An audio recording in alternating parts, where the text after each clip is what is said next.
2, 1. Welcome back to Hoops HD, everybody. This is, despite what David may have told you otherwise, the Hoops HD report.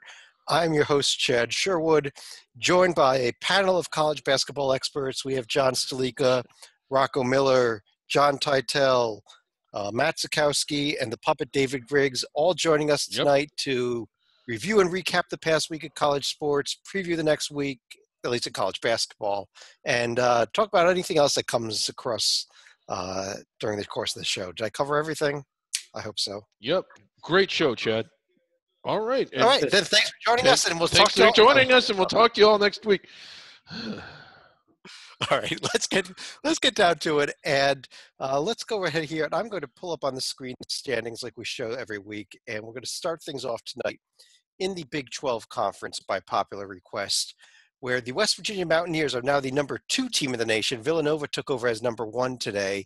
And let's start right there with that game against Oklahoma. I thought the show was over. Well, then I'm not going to talk to you about it. Rocco, how about what West Virginia did against Oklahoma over the weekend? Yeah, it was a game plan that Oklahoma I don't think has seen yet. Javon Carter was all over Trae Young, especially in the first half, tried to get in his head and frustrate him. Bob Huggins said after the game that was a big part of the game plan, is to take him out of rhythm, to stay in his face all day. And then Javon Carter eventually got in foul trouble in the second half, but by then West Virginia had a nice cushion. And once Oklahoma started pressing, they brought Carter back in, and he was able to take care of the ball and close it out. So nice job by West Virginia to protect the home court.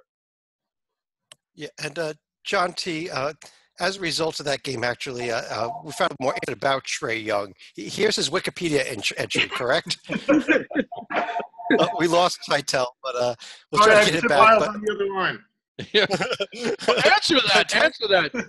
It might be a fan. It is a great Wikipedia entry. I can't take credit. I had somebody else on Facebook post it. But as Rocco said, Javon Carter was definitely his daddy on game on the weekend. The thing is, Carter deserves all the credit. He had a great game. He almost had a triple-double in the first half, and the defense was amazing. The thing is, Trae Young still scored 29 points. He couldn't make those 30-foot threes that he's been making all year.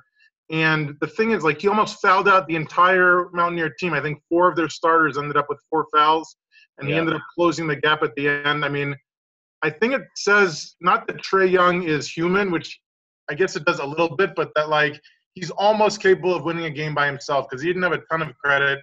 And it was also – Carter didn't do it by himself. Konate had a double-double, and Teddy Adams with 20 off the bench. So it really was a team effort. And I forget who on this panel picked West Virginia in the Final Four last week. I can't remember who that was. Me neither. Anyway, moving on.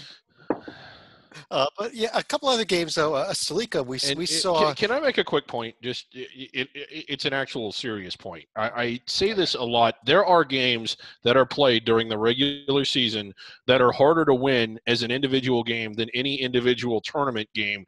It's harder to beat West Virginia, who's a Final Four team or Final Four caliber team, at West Virginia than it is to beat them on a neutral floor in a deep Elite Eight Final Four tournament game. Oklahoma is absolutely fine. Yeah, they didn't get the win, but it's a situation to where West Virginia is good enough to beat the number 1 team in the country on their floor. So, there's nothing to indicate that Oklahoma is any worse than they were on Friday. Just anyway, moving on. Well, Matt, let me follow up on that point. Texas Tech won at Kansas. I know, huge win on Tuesday night, followed it up with a home win over K-State, is ahead of Oklahoma in the rankings now, and I don't get that. And I like this Texas Tech team a lot, but you drop Oklahoma below them thanks to losing to West Virginia on the road? Yeah, I think Oklahoma's probably got a little bit stronger resume now. They are ahead of them in all the predictive metrics by a few spots, so I can see that. I actually might like Texas Tech more in the tournament settings. I think their style is a little more solid. Oklahoma's for as fun as they watch. I could easily see them going out in the second round if Trae Young has an off night. But for now, Oklahoma probably should be ahead, but I can hear the argument otherwise, given the predictive metrics and that Texas Tech plays probably a little more solid, disciplined style of play. Oh, 202 tempo versus number 3 in tempo. That's a little bit of a different style of play, if you Oh, to yeah. say the least. Right. But Stalika, oh, by the way, Kansas is in this conference as well. And I don't know that we ever go this long without discussing Kansas in a Big 12 discussion before, but bounced back from the Texas Tech with a nice road win at TCU this weekend. It seems to be a popular pastime for the past 15 or 16 years where we've said, is this the year Kansas is finally going to fall out of grace? I mean, yes, they do have a couple home losses and a quasi-home loss, but only one of those is in the Big 12 so far. But I think if you look at what they've done away from home, winning at TCU and also another win prior to that, they're still going to be within a game. And teams like West Virginia, Oklahoma, rest of the Big 12 outside of Tech still come to the Phog. I wouldn't count out the Jayhawks just yet. Well, David, here's the upcoming schedule in the Big 12, and are there any game in there that is not looking like a NCAA tournament quality matchup? I'd like to find that game because I don't see it. Iowa State is slipping a little bit. Okay. But no, those are all. It is a big week, and how crazy is it where you could play 8 games in your conference against protected seed caliber teams or teams that could end up as a protected seed? I mean, I know that the ACC, I think, had 5 teams that are in protected seeds one year when they only had back in the 9-team format. And I'm trying to remember if there's ever been a case where half the league got a protected seed other than that. So, I mean, I realize we have a long way to go, and I realize there's a lot of moving pieces, but is this a historically good year for the Big 12? Not just a good year, but historically good. Well, Titel, how about that question? I mean, look at the schedule. Tuesday, Texas Tech at Oklahoma. Saturday, TCU, Oklahoma. Monday, Kansas, West Virginia. It's a great game every night, if not multiple great games every night. As far as historic, it certainly has the potential to be, but I think that's a look in early January. I mean, I don't see Iowa State ripping off 9 out of 10 to get back to respectability and make the tournament. I think the bottom half of this league is going to keep going down. And what makes it historic is teams like Texas Tech and, to a degree, TCU, who have very little history of doing outstanding, playing outstanding like ranked teams, deservedly so. I think they're going to fall back to earth. But for now, yeah, it's looking historic, but call me in 2 months. But at the same time, if you're a fan of Baylor, it's now or never because you have a game at West Virginia, which is a tall order, but you still have a game at Iowa State where they've been the most consistent winner at Hilton Coliseum outside of this league.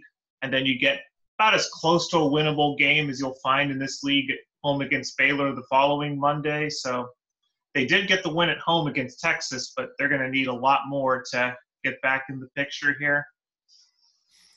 Well, let's talk about one other conference that's having a historic type of season in terms of the number of teams that could end up getting bids for the SEC. I did a bracket this morning, and I do not think it's going to hold up at this number. I actually threw 10 SEC teams into my bracket, which is insane for a conference that was 2 or 3 You're mentally bids. ill. Other than that, I mean, But Rocco, let's start by talking about the past week in the SEC, and I mean, a lot of interesting games, and as Texas A&M still can't find a way to get healthy and win games, or get its team on the field and win games. Yeah, well, Texas A&M took a tough loss from a ridiculous shot by LSU to lose by 1. So that's a heartbreaker. But A&M keeps finding themselves in an interesting game almost every time out, and now it gets even more interesting as they go to Kentucky, I think, tomorrow. Also, in this conference, I think last week the team that impressed the most was Auburn.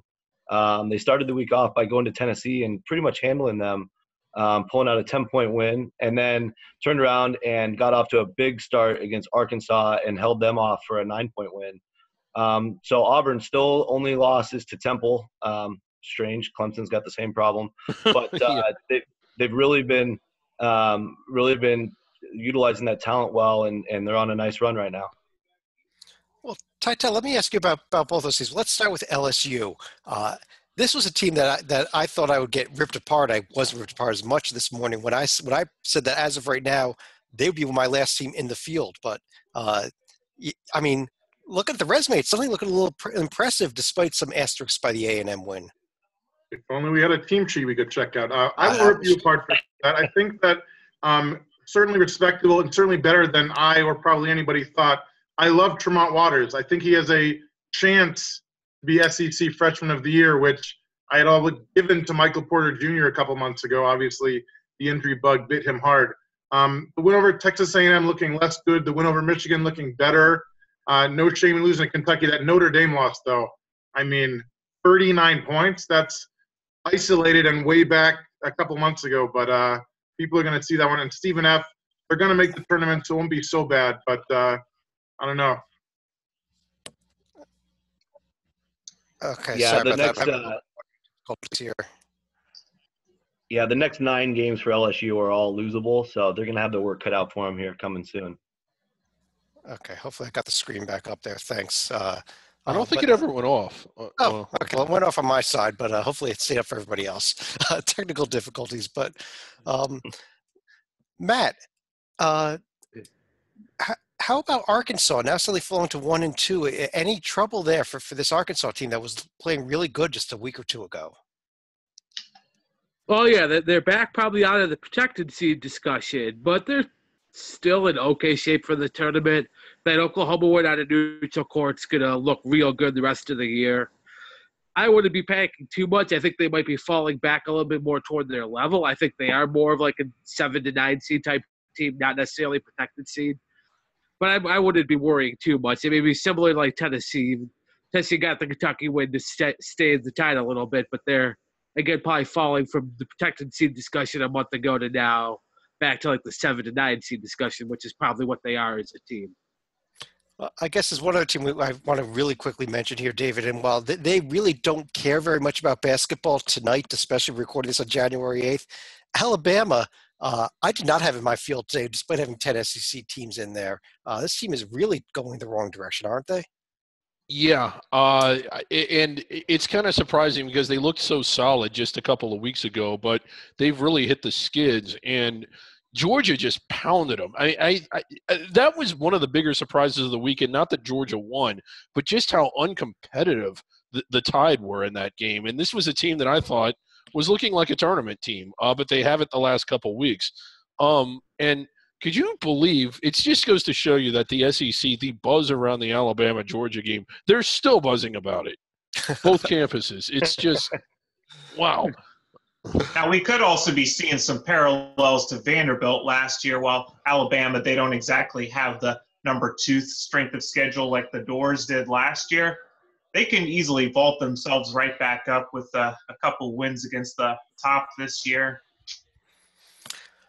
Rocco, here's the upcoming schedule in the SEC, and great chance for Auburn to pick up 2 more wins, hosting Ole Miss and on the road at Mississippi State. But I guess we got to circle that A&M Kentucky game, possibly. I don't know. What's your best looking game on this list here? I think the A&M Kentucky game is really important just because A&M's already off to an 0-3 start, so they desperately need to find a way to win. But it's on the road and the toughest place to play in the conference, so definitely going to have their work cut out for them, even if they get Williams healthy for tomorrow. But outside of that, I think looking forward to Saturday. I think Auburn should be able to take care of Mississippi State. They played a lot better at home, though. And the Missouri-Arkansas game, I think Missouri might start to tumble a little bit after that tough, heartbreaking loss to Florida when the ball was stolen by Chiozza, and they lost in heartbreaking fashion as well. I mean, we have figures of speech that we use around here, Klusing being one, although we don't use that nearly as much. Is Mizzouing becoming – because how many times – not necessarily in the last couple of years when Mizzou lost to everybody, but if anyone was going to lose in that fashion, it would be Mizzou. Well, anyway.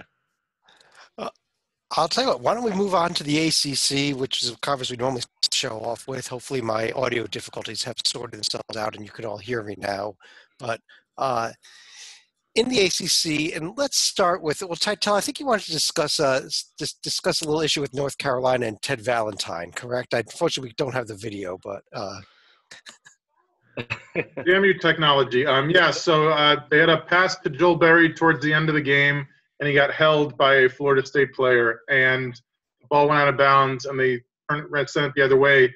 Berry, as a senior point guard, defending tournament most outstanding player, wanted to go talk to the ref and say, hey, you missed him, like, grabbing me. What's the deal? It seemed like he was calm about it. He wasn't, like, screaming and pointing and stuff, but he didn't have a chance because Ted Valentine does the 180 and turns around so that he keeps his back to him. And stayed like that for a few seconds, then peeks back to see if Berry went away, and then he calls for the ball, and Berry, in a totally boss move, puts the ball right on the ground, does not toss it to the ref or hand it to him, which I thought was fantastic. And Valentine just let it stand there because he's not going to be the one bending down and pick it up. Now there are reports that Valentine might retire because either he's getting too old for this stuff or he just doesn't like it or whatever.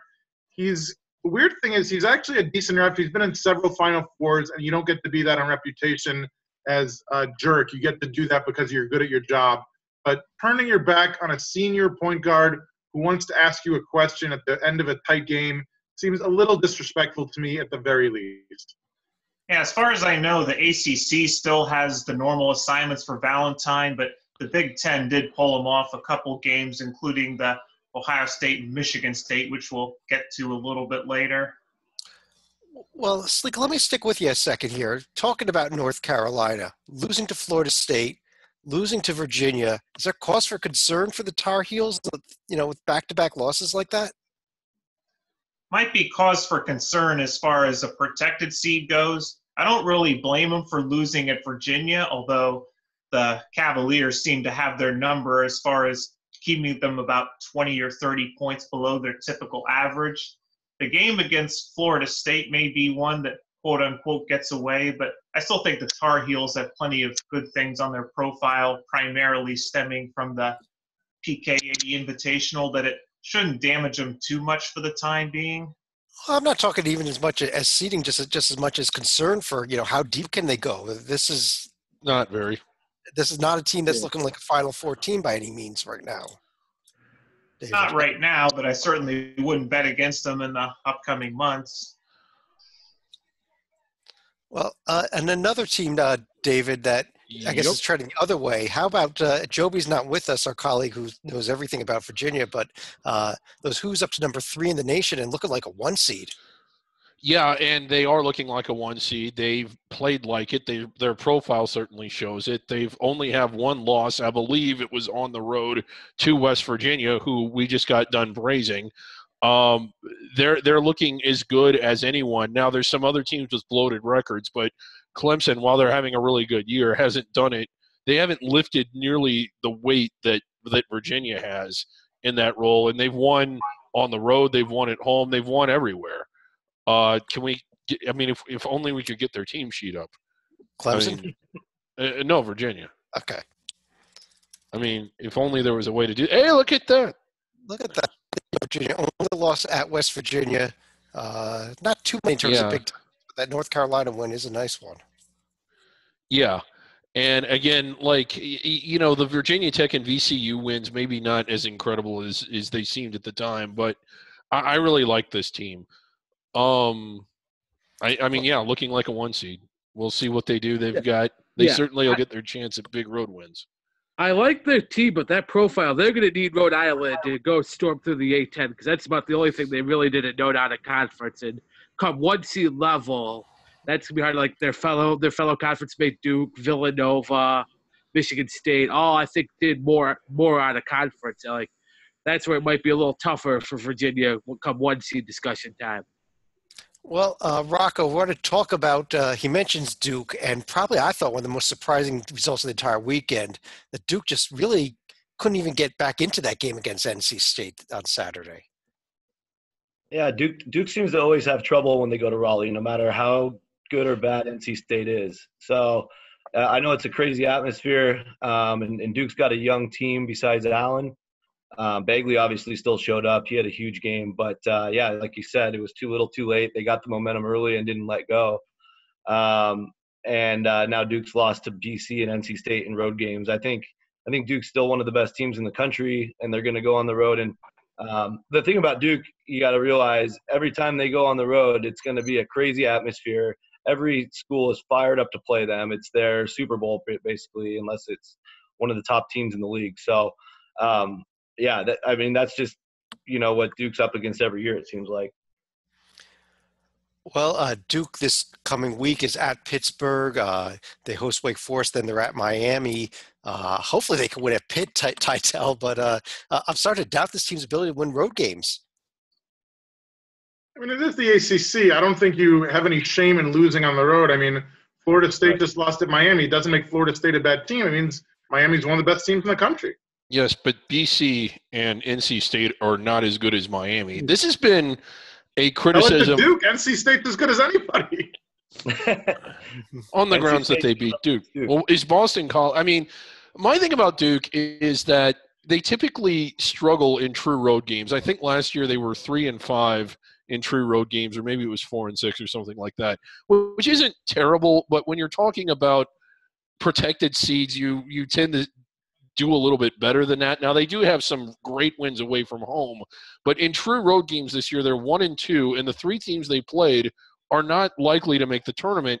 And this isn't really unusual for Duke. If you go back and look at them, maybe not so much 2 and 3 years ago, but last year and then the year before, they do struggle in true road games. Not that a lot of teams – I mean, a lot of teams do, but they seem to struggle more than your average protected seed does, at least to me. Well, fortunately, a game at Pittsburgh is just what the doctor ordered for Duke. Right. So I think if you were a Duke fan out there, the one concern I would have is their defense, especially against the three-point shot.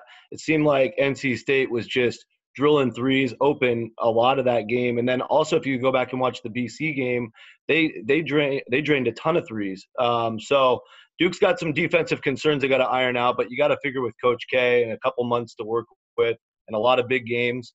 I think he'll have them ready by March, but it's definitely something to monitor. Well, you got there. I have Duke's remaining schedule up there with their team sheet on the right hand of those three columns. Look at the road games left, though. I mean, they should win a lot of those. Georgia Tech, Wake Forest, Pittsburgh, a road trip to St. John's, at Va Texas. So but I'm just not confident that they can win those games if they play like they did in these last two. They have one true road win, David, and that's at Indiana. Right.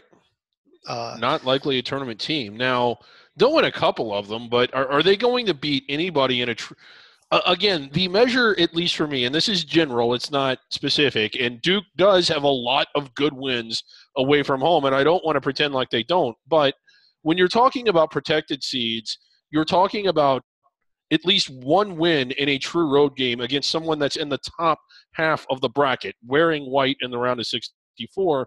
And when you're talking about a 1 seed, you're typically talking about a true road win against another protected seed, generally speaking. And it seems like there have been years where Duke has gotten that seed without meeting those credentials, and they've gone out early. Went out early last year, in the round of 32. I also pulled up Clemson's profile there real quick. This is a team that has won its only road test, including a win at Ohio State. Just wanted to focus on a game early next week. It's actually next Tuesday. Titel, Clemson is at North Carolina, one of the best Clemson teams we've seen in a long time. Could this be the year that for the first time in Clemson history, they win a road game at UNC? I mean, if Texas Tech can win at Kansas, which they'd never done, I believe they were 0-18, and Utah won in Eugene for the first time since 1950-something. So if there was going to be any year, this is the year. But, man, if it comes down to Brad Brownell versus Roy Williams, it's hard for me to pick Brad Brownell. Yeah. No offense. It is. Well, there are. I mean, yeah, Texas Tech winning at Kansas State for the first time in 18 tries. I think we're in the 60s, are we not? With Clemson trying to win at North Carolina. It is. Yeah. That's crazy. Yeah. Well, let's have Big East, and Matt, this is your conference, and so let me you and Sleek is both conference. Let me start with you, Matt, on this. We're Seton Hall now in first place, following a nice road win at Butler over the weekend. Yeah, I think Hall is well on the road to a protected seed here if they keep this up and say go 12-6, 13-5 at Big East play. The Texas Tech neutral court win looks better and better by the day. And now winning at Butler, I don't think a ton of teams can do it. Villanova didn't do that, so that I think is going to be a big win. Definitely will be a tier 1 win in the new resume here. And then I like this Hall team, senior-laden. Their guard play could get a little, depending on how Carrington's protecting the ball, could occasionally get a little iffy, but it's still a really good senior-laden team that I think they'll give Villanova a decent run for it. I think in the end, Nova still wins by a couple of games, but if Nova has more instances like Butler, this Hall could be the one to take advantage of it. And Sleek, I got to bring you in here on your Xavier team going the opposite way. How shocked were you that they couldn't beat Providence over the weekend? Not terribly shocked when you consider they haven't really had a dominant performance in the past month or so. Their best games were probably against Butler at home and also Marquette on the road. I mean, they were getting some nice performances from their inside guys and Tyreek Jones and Kareem Canner, but it seemed like they were just perpetually trading 2 for 3 during the second half, and this time they dug themselves a deep hole early on that they could not overcome in the second half. But definitely credit a Providence team that looked a lot hungrier from the start in this one. And David, I got to ask you this question. I don't know I've ever seen this before. We are here January 8th recording this, so a week or two into conference play. We have a team in a power conference that's 11-4 overall with an RPI of 205. Has that ever happened? Without researching it, no, it has not. Okay. It is just absolutely amazing that you could see a Big East team that's 11-4 with that type of RPI. This Big South, that type of record, that better RPIs than that. I think there are some Clemson teams in the 90s that could have made a run for that when they were bloating their records. Yeah, but this is just like they were undefeated and had a poorer RPI than a Texas Southern team that hadn't won a game. And the thing about their record is, like, it's going to go down. Like, if your winning percentage goes from 100% down to about 50 or 60, your RPI is going to plummet because that's 25% of your RPI is your own record. And theirs is going to keep getting worse by a lot. Like, when you think about it, like, 18-2 to 26-2 isn't a huge change. 11-0 or whatever they were, out of conference, 11-0 down to 500 is a huge change. Their RPI is going to continue to sink. Well, plus, their opponents' winning percentage, I don't think, is going up too much either. No, it won't. Rocco, I got the upcoming schedule in the Big East, and pretty big game coming up Wednesday night. Yeah, the Wednesday night game's big. I think, I mean, it'll be flashy for the people that, follow the scores on ESPN and all that. But I think Villanova should be able to handle Xavier the way they're playing, especially in Philadelphia. But I think the games I'm most excited about are to see if Seton Hall can keep playing well on the road at Marquette tomorrow. And then I think that game on Saturday with a hot Creighton team going at Xavier is really interesting. Well, a few things to consider for Xavier that may be a plus. Number one, it's not at the Pavilion because of renovations that are going on there. And number two, Xavier is actually 4-2 against the AP number one team in their last 6 meetings. That's interesting. I'm also looking at the at Titella at Marquette. Well, I guess this is Matt's team, but Marquette, an interesting week with a game at Butler coming up there, as well as the Seton Hall game. You've also got the Butler at Providence game. So there's a few other games of note there, I would think, coming up this week. Yeah, I said Chad is now as being a bracket guy posted on the Marquette boards. This is a week that could, with 2 wins, Marquette could suddenly be looking, I think, wearing home uniforms in the first round. Where 0-2, you're in some trouble, and 1-1, you're basically where you are now. Probably on the good side of the bubble, but still on the bubble. Titella, let me go to you as we turn over to the big there, actually, where we had another one of our major upsets this weekend with the Ohio State-Michigan State game. And how shocked were you by that result, especially the score differential there? 80-64, I'm still shocked. Keita Bates-Diop with 32 points in 35 minutes. Buckeyes played near perfect, only committed 6 turnovers, made 7 of 15 threes, including Andrew Dockett banking in a 50-footer right before halftime to finish off the run. They were tied at 29, and then they just blew off the doors. Really impressive and shocking, and I think this is one of those games that gets a bubble team into the tourney. Not protected seed, not lock, but I don't know if there's a bigger win on anyone's resume this year right now than that one. Well, They David, were at home. I mean, like, yeah. But anyway. You're not giving Ohio State credit for that then, David? No, I'm giving them credit. I just don't think that it's not as much credit as if they would have won at Michigan State. So it was better. Their win at Iowa on Thursday night was better than the home win over Michigan State on the road. I thought he said the best win of the year by anyone. I'm just trying to establish your definition of a good It's win. not, Dave. in my opinion, it's not the best win of the year by anyone. No, like Texas Tech's win at Kansas, I would rank ahead of this one because it was a true road win. Okay. Well, David, let me actually, Rocco, let me go with you with this. This Northwestern team, we thought that the shot to go back to the tournament again this year heading into the season. What's wrong here? Getting blown out by Nebraska? Yeah, well, that the Nebraska game, they didn't have McIntosh, and if you watch enough Northwestern games, he's the kind of heart and soul of the team, and so they were really flat that night. Nebraska, great win. Nothing against your boys, David. Oh, just fantastic. I mean, yeah, they're back on their Final Four pace, I think. I think they are. Tim Miles is just. This was the best win of the year. This one. I love it. And then the next game, the Penn State game, they got McIntosh back, but he was, I don't think he was 100% yet, and they're just out of rhythm. I mean, they've dealt with injuries throughout the year.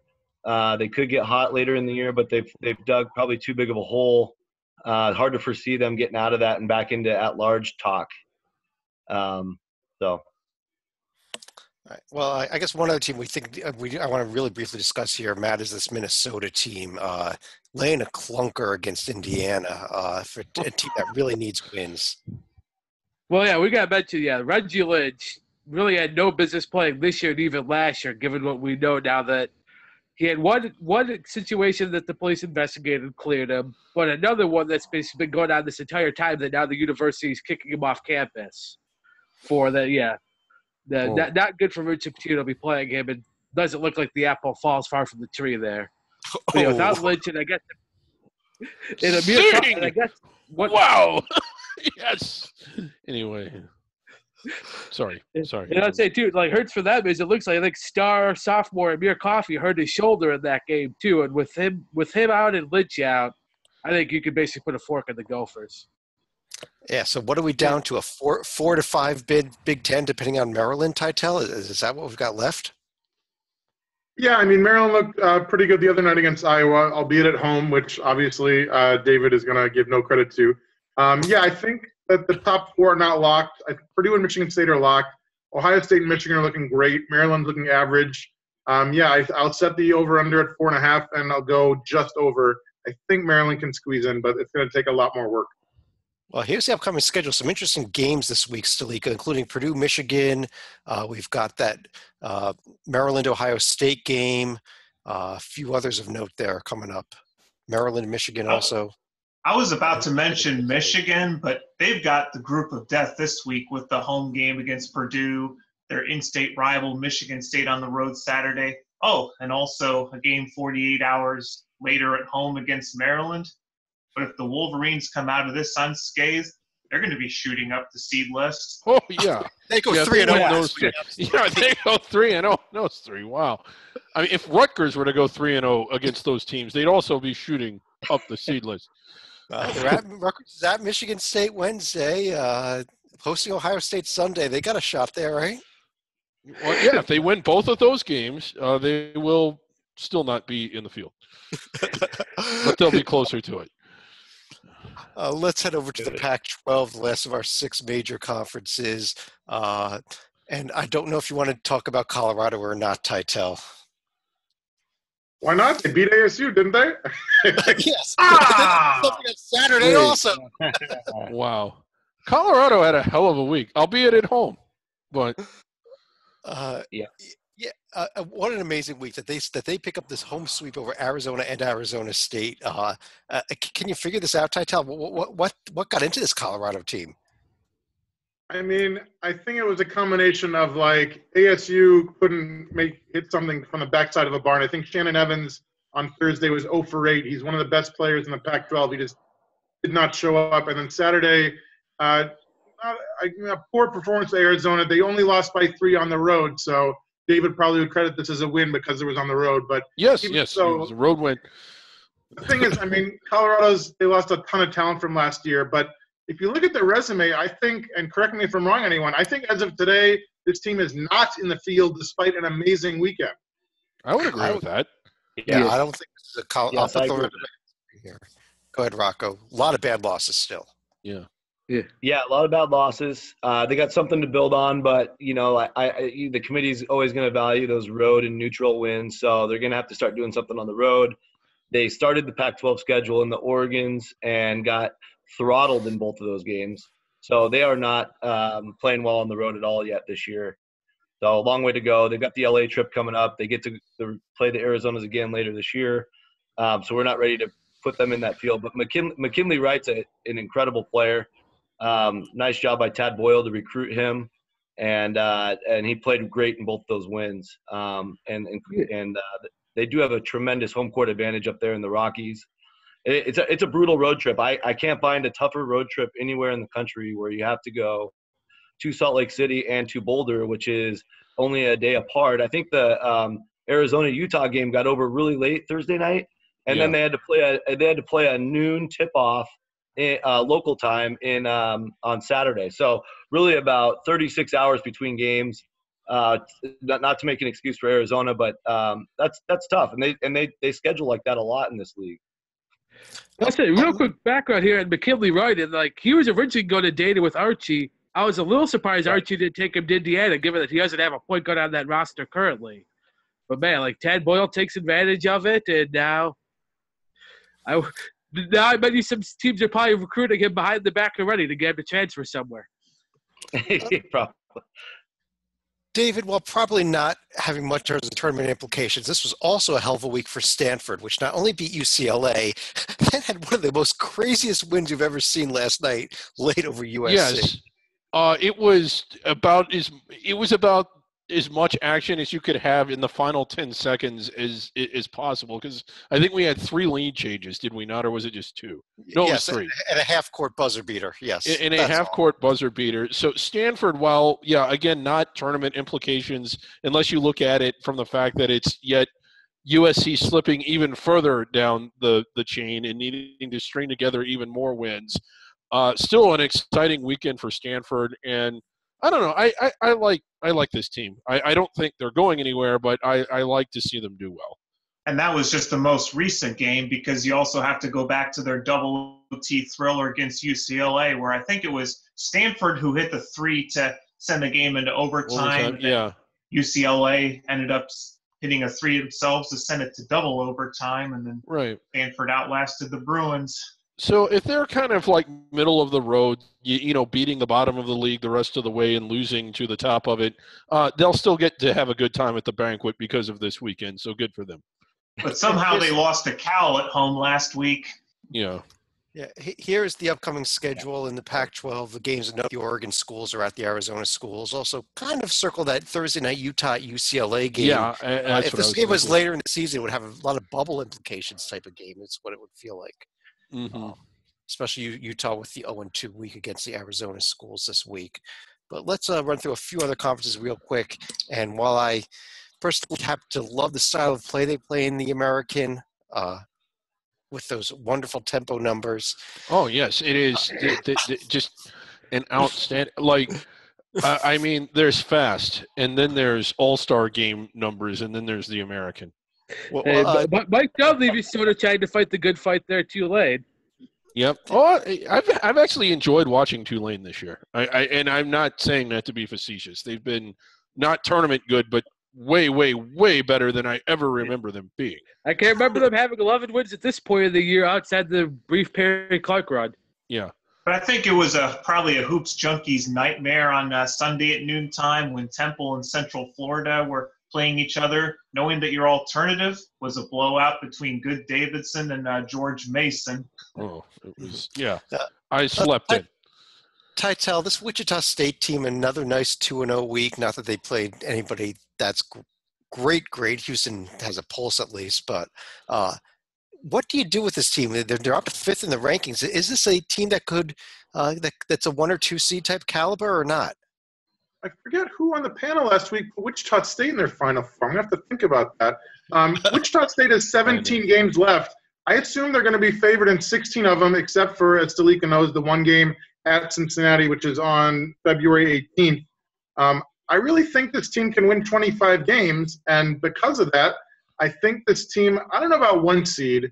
The metrics all look solid. I'm thinking more like a – what do I have them in my current bracket? I think I have them as a 3 – no, I have them as a 4, but I think they're going to keep going. I think they're going to end up as a 3 seed, and I really think this team is going to go far. They just got Marcus McDuffie back, their leading scorer from last year, who got off to a very slow start in his first 2, but then he had double digits in game 3, and he's only going to get better and fit in together. I really think this is a very special team for Wichita. I do too, but Chad brings up an interesting point because we've seen teams in recent years with bloated records. I remember Louisville, their 1 and only year in the American, finished the season ranked 3rd or 4th or whatever it was, ended up on the 4 line, and I think we later learned that they were the last 4 seed. So it seems like the committee – Did they win the national championship also? The previous year they did, yeah. Oh, that was the year after the championship. Okay. Yeah, that was the year after. They went out to the second round to Kentucky. Okay. Or wherever it was. I think it was the Sweet 16. But Sweet 16, okay, but my point is we've seen the committee when we've seen last year was Cincinnati. I forget where they were in the rankings, but they won a ridiculous amount of games, 6 line. SMU, 30-plus wins, 6 line. It seems like the committee wants to see meat on the profile, and is it going to be there for Wichita, who I thought was grossly underseeded in terms of how good they actually were last year on the 10 line. That was ridiculous, in my opinion. But thoughts? Rocco, one other well, first of all, any comments on what David said? And then second, I want to ask you also about SMU. Yeah, no, that's fine. Yeah, David, I agree with you. I think this conference gives them a few more opportunities to prove that they are as good as the metrics say they are. Last year was incredibly frustrating because we thought they would get beat up Illinois State a couple times, but then Illinois State faded, and nobody really knew where to place them on the committee, and they got the shaft big time by getting a 10. But now we fast forward to this year, they're in the American, and they need teams like UCF and Houston to legitimize themselves. I'm encouraged by UCF's 4th ranked defense in the nation. Obviously, Taco Fall a big part of that.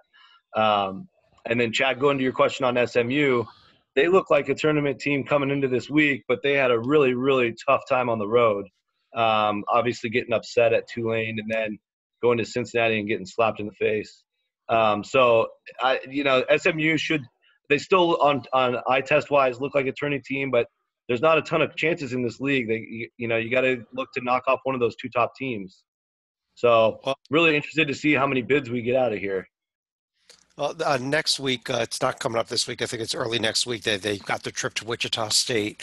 They have a must-win this week against Temple on Wednesday night. Matt, anything else you're really circling in this week's schedule in the American? I guess Wichita go do Tulsa. I mean, they should win, but I guess you did a conference game. We'll see. But not a whole lot this week. Yeah, no. Sorry for our colleague Lee. That fake Cincy South Florida rivalry now. David, the Atlantic 10. Let's start with Rhode Island. Tied with Duquesne, who's having a great season by Duquesne standards, but not by any type of national standards. But Rhode Island picks up a couple more wins this week. Still starting to cruise through A10 play here. I think so, and I think they're going to run away from the conference. And I like the Bonnies, but it's kind of hard to get behind them. 1-2 in conference play, and a little bit inexplicably struggling out of the gate. Now, I do think that in the end they'll be there. I think this was just kind of an anomaly, and they'll still get to the – I don't see them losing more than once or twice the rest of the way, maybe to Rhode Island once or twice. But, are we looking at just one team inside the bubble here? Or can the Bonnies still get there? Well, Tata, I've got to go to you on this. During last week's podcast, I said, I asked you, I said the Bonnies have a tough week coming up, don't they, at Dayton at St. Joe's? I think you laughed at me. You were right. But you were right. It wasn't a tough week. Neither game was that close. Well, they were both by 10 or less, so I disagree with that. But you should laugh at me for getting on the Bonnies bandwagon because they have, I think, blown 3 tires on the 4-wheel drive and are just heading for disaster. They have no shot at an at-large, I don't think. Really? Already you think they're out, even if they string together, even if they lose one the rest of the way? They got Rhode Island still. If they beat Rhode Island, if they sweep Rhode Island, that certainly gets them trending in the right direction. I don't think they can because Rhode Island has E.C. Matthews back. Not a coincidence that they're like 7-0 in the past 7 games with him after going 3-3 when he was injured. Jalen Adams back certainly helps this team, but not good enough. Yeah, I mean, you can't lose to Dayton and St. Joe's back-to-back, even on the road, and have a good chance. Well, of course, it also doesn't help that they have VCU on the road only. But David, I think that does help them because they need that type of win streak. Because look at these RPIs of the rest of their schedule. Besides the 2 Rhode Island games, they're playing garbage. It's we would rip a team apart for scheduling that non-conference, wouldn't we? Yeah, we would. And that's why I kind of agree with Titel. They really, I think, one more loss to the conference tournament it's the maximum. And I don't know that the way they played this week that they can do that. Upcoming schedule real quick at the A10. Rocco, I'm sorry, you had a comment? Yeah, I think a lot of people right now are still having them close to the bubble because they have 4 top 100 wins, 2 of them on the road. But the chances that Buffalo and Vermont stay in that top 75 range are pretty slim. So they really have to become the big-time Syracuse and Maryland fans the rest of the way. And Syracuse had a horrible week last week. And then they also have to win at least one of those Rhode Island games and not lose any more of these trip-ups in the A10 where they're losing the team's 100 to 200 range. Right, and Sleeka, you had a comment also, and I highlighted there that this Saturday is the Bonnie Rhode Island round 1. I was just going to go back to Davidson for a moment because it was kind of interesting prior to their game yesterday at George Mason. From what I understand, their bus actually broke down and they had to call Uber for, I think, 4 or 5 cars just to get the whole team. I'm glad you mentioned this. This is a great story. Yeah. They called Uber drivers to take them to the arena. And given how badly they wanted George Mason, just how much of a demand is there going to be for Uber in the Charlotte area now? Oh, bro, that's a great story. Let's go where we go next.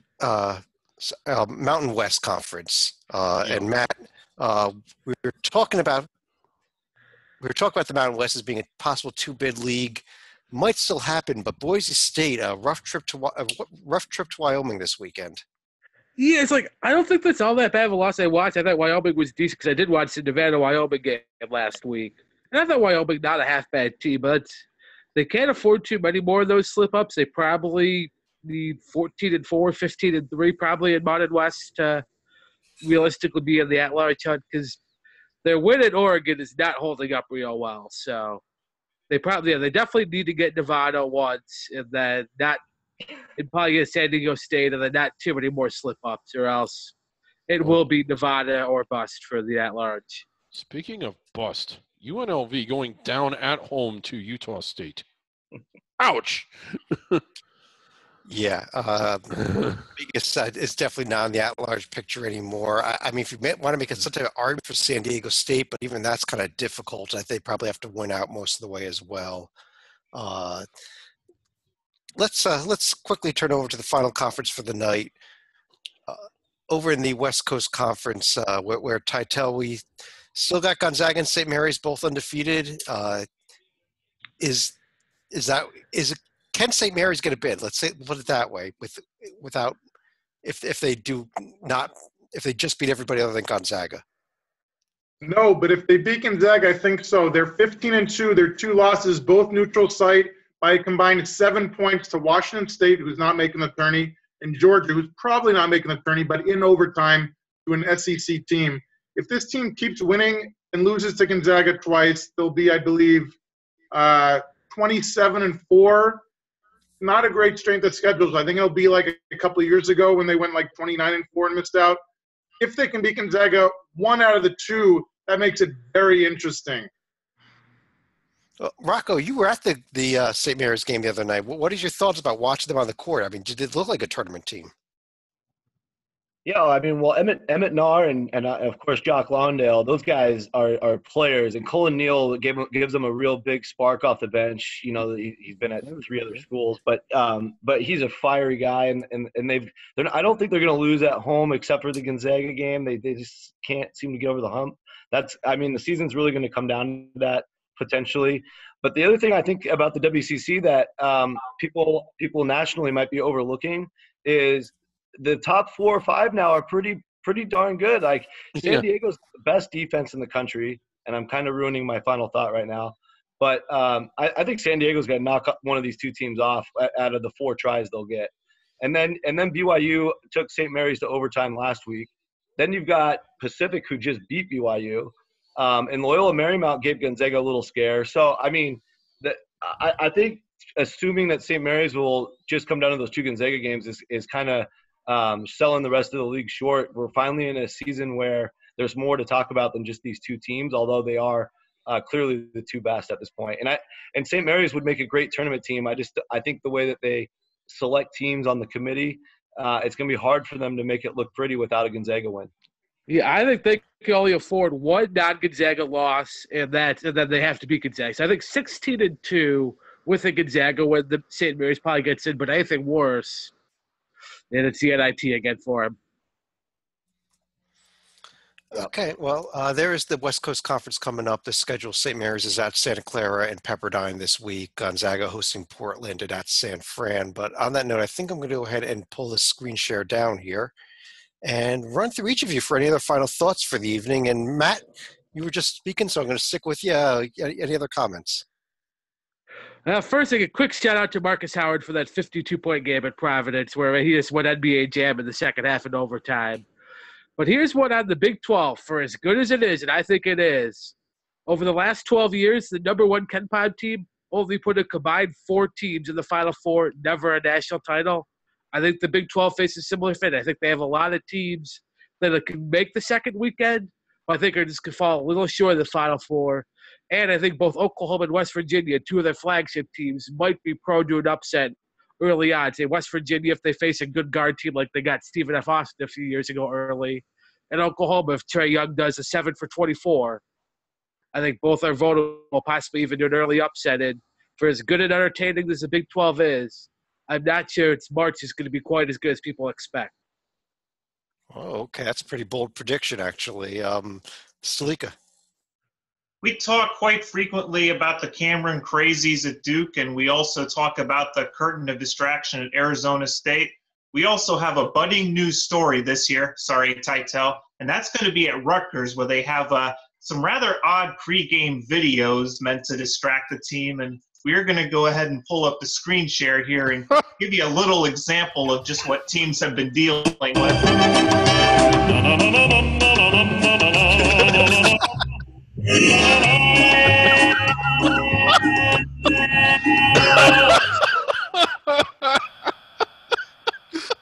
I believe that was an example of what they were playing before the Seton Hall game back in December. So they just played. I didn't know anything about this. Oh my goodness! Yes, they gave that to Wisconsin as well, and that is what you get to watch during your pregame shoot-around, and it is distracting. Trust me. But Titel, let me head over to you with any final thoughts. Okay, I got to follow that guy. Best I can do is, I know we like to talk basketball because that's what we're here for, but we've talked a little football tonight on the biggest night of the year in college football. So John Wooden is the cream of the crop with 10 titles in 12 years with the Bruins. The next closest is so far behind. Coach K, who we think is a god, only 5 titles in 25 years. I say only because compared to 10 of 12, it's nothing. Nick Saban, as we speak, going for his 6th title in 15 years, which would tie Bear Bryant, also of Alabama, for the most ever. Bear won 6 titles in 19 years. Nobody's ever going to catch John Wooden. He's on another plane. I never thought somebody would catch and possibly pass Bear Bryant. Nick Saban is going to get it done, I think, and will go down as the greatest college football coach ever. So apparently there's some other game going on tonight. I thought we were the only thing in town. Right, yeah. No, Cal Baptist is playing at Dixie State tonight. Oh, they Let's not are. forget Yes. the team of the people. Team of the people playing against all of the South tonight, all of Dixie. It is a monumental game tonight. Go Lancers. Yeah. Yeah, so going back to where we were at, discussing the WCC, the matchup I was able to go to and cover the other night between San Diego and St. Mary's was really an interesting clash of styles. San Diego came in the number one team in the country in defending the three-point shot at only 24%. St. Mary's came in with the seventh best offense, the 13th best three-point shooting offense, and yet with 10 minutes left in the entire game, they still had not made a three. They ended up going 1 for 9 for the entire game. Incredible way that San Diego is defending the three-point shot and defending in general. They've got a great player, Isaiah Wright. Keep an eye on the Toreros and pay attention to team defense. I know we all want to see good offense, but some of these teams with team defense can really shut down a good offense. All right, David, let me have you finish us off for the evening. I probably shouldn't go here because it's more of a question than it is a thought or a statement. But in regards to Ted Valentine, not him specifically, but just officiating in general, I don't know if most people really fully understand this, but essentially referees are independent contractors. They're hired by conference league offices for conference games, and they're typically hired generally by the home team for out-of-conference games. And what you end up with is just people that don't really report to anybody but themselves. They make various degrees of money. To be honest, I don't think the vast majority of them make enough for what they do. I don't think they get the respect that they deserve for what they do. And should the NCAA, not just for basketball, but across the board, have centralized officiating where these guys are full-time employees instead of part-time independent contractors who are basically working on their own dime and in a lot of cases not getting paid enough to do it? Would we get better officiating, and could we hold them more accountable if we just completely change the model of how officiating works? Anyway, I go back and forth with that. I think that's a great point. That may be a good topic for an entire show at some point, perhaps in the offseason, just because it is interesting, because you're talking about the NCAA then having to actually be the one paying them. Where does that money come from, especially if you're talking about them getting together and getting a lot more money than what they're making right now? What a school like a SWAC might say, hey, we'll give you, $20 to come officiate our game or whatever's going on. That's about what some of them get. I mean, yeah.